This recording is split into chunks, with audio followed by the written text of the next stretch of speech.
Good afternoon, everyone.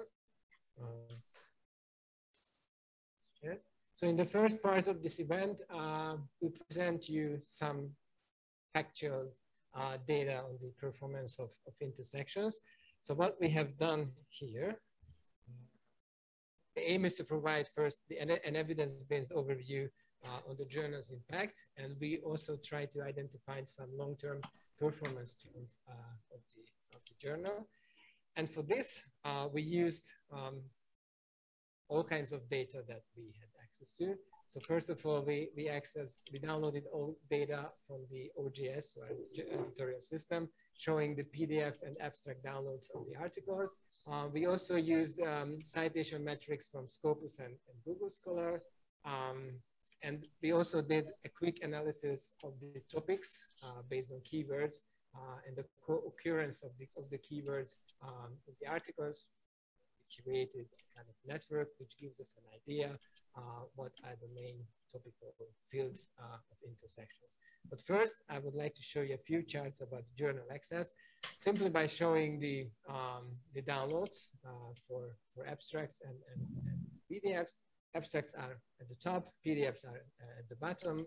We don't go into the details. You always have to focus on the long-term trends. And based on this data or this chart, we can say that in general, the overall performance of the journal seems okay. So it's quite stable. Of course, these are issues. This is next time. These are issues of intersections. So obviously, the older issues had longer life cycles, so they can gain more downloads. But the data was closed. The data collection was closed at the end of last year. But it means that the newest issues also have more than 1,000 downloads.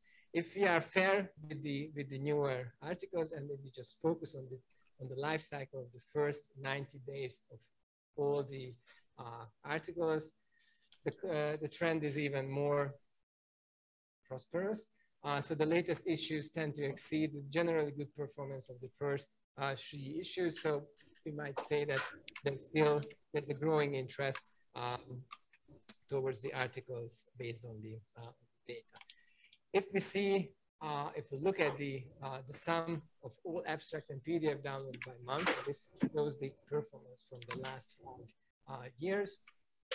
We also see some increasing trends. We can aggregate it by years.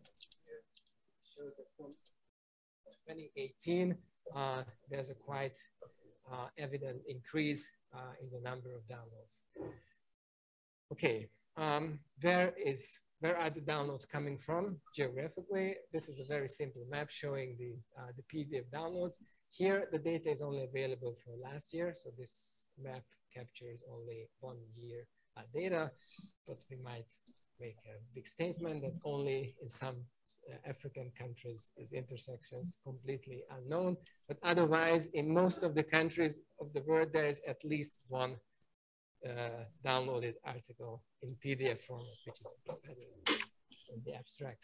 But the top performance are of course coming from this country. So Hungary, Germany, Russia, France, United Kingdom, China, these are the top performance, and the United States.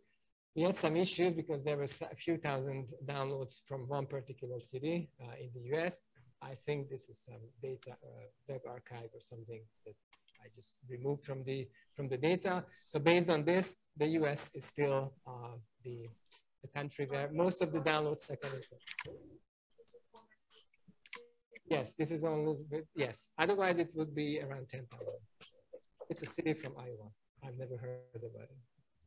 Okay, a few words about the authorship, which is another very important indicator that shows the embeddedness of the journal into the international trends. What we see here is that intersections is obviously attracting authors mostly from Hungary, but not exclusively. Igen. Gyere. Szia. Haza kávé?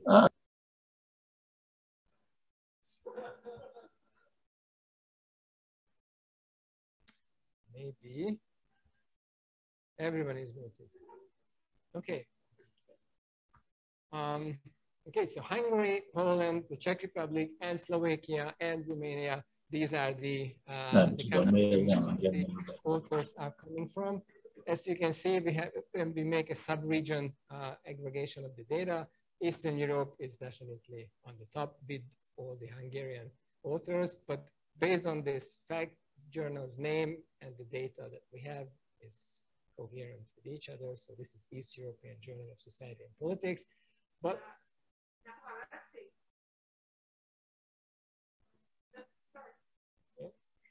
but we have authors from Northern Europe and Southern Europe as well. So almost 30 Northern European authors so far in the history of the journal. Okay, a few words about the impact. I skipped this because this just lists the top 10 articles, and the top 10 articles by citations and by downloads, but it doesn't make sense to show it. We also downloaded data and played with it. It's a lot of fun. I mean, it took several hours to compile this data set, but we have the citations from Google Scholar and from Scopus. And maybe the only thing or the fact that needs to be mentioned here, and this is something that we might have to improve, is that about 37% of articles by Google Scholar data were not cited at all. And the same figure is 42% for the Scopus database. But otherwise, we have a few, the few means a few dozen articles that are really top performers, at least in the frame of the journal, that is shown on the left chart. Some official metrics from Schimago and Web of Science. Intersections is a stable Q2 performer, except for sociology and political science, in which in 2020, which is the last year available, it went down to Q3.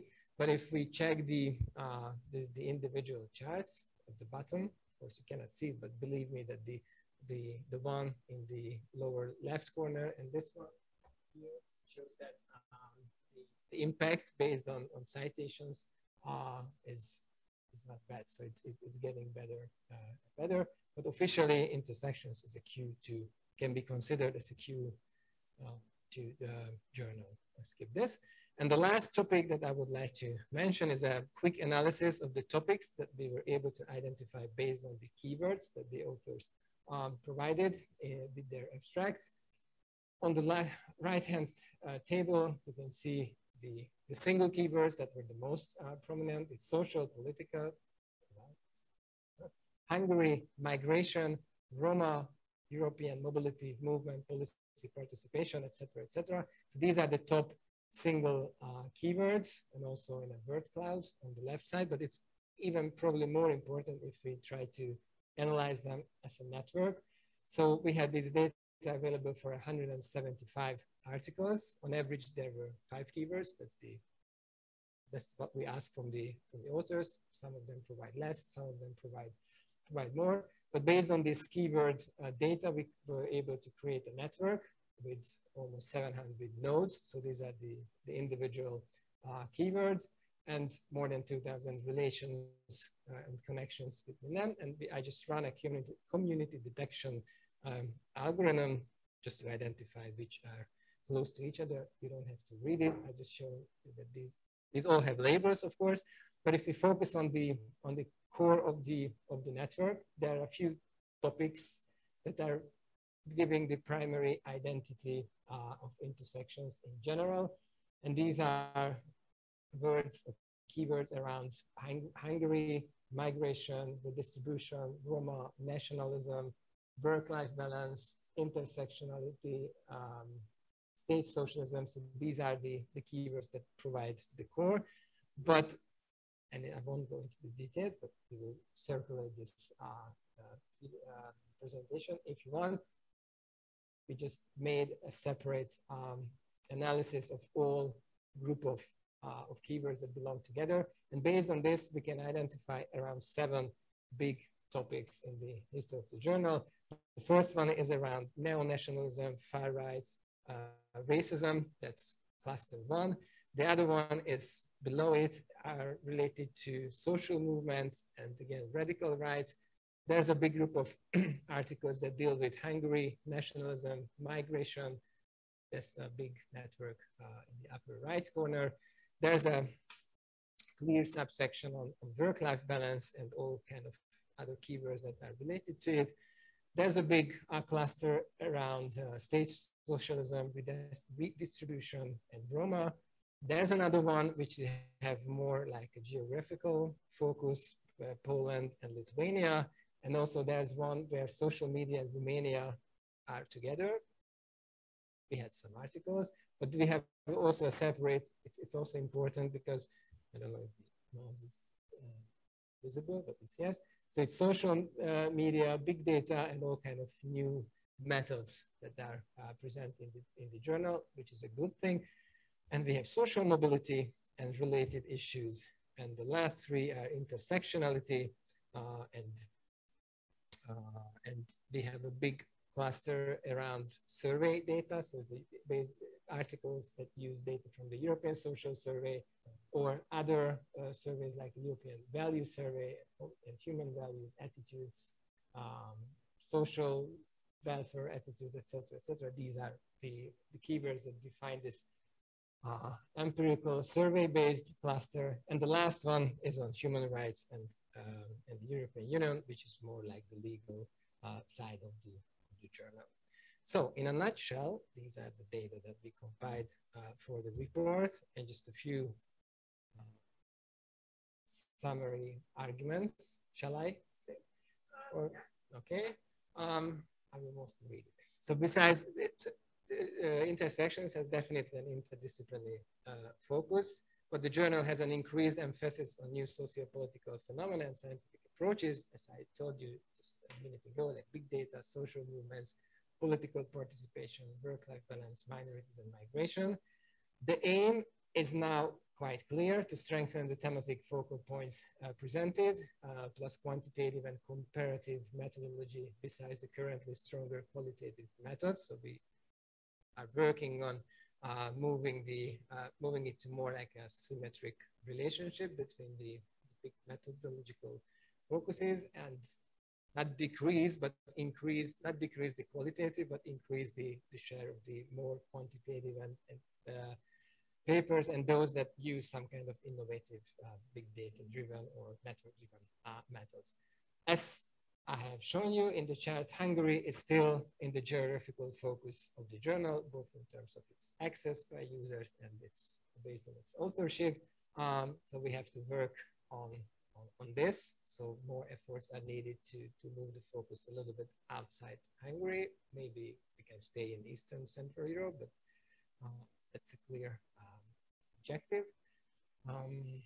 We have seen that there's a quite slow but consequent growth in the number of downloads. So the journal is still visible. So there are no gaps, and it's not the access is not very volatile based on the issues that we produce. It's quite stable. And there in the last sentence, you can see some indicators, and I don't know where we are in the process of getting the real impact factor, but that's definitely the short-term aim of the journal. Margit can say more about it, but that was the report, or basically not the report, but a lot of data that might go into the report in a nutshell. So, questions? You can. I don't know how people can ask from the Zoom, but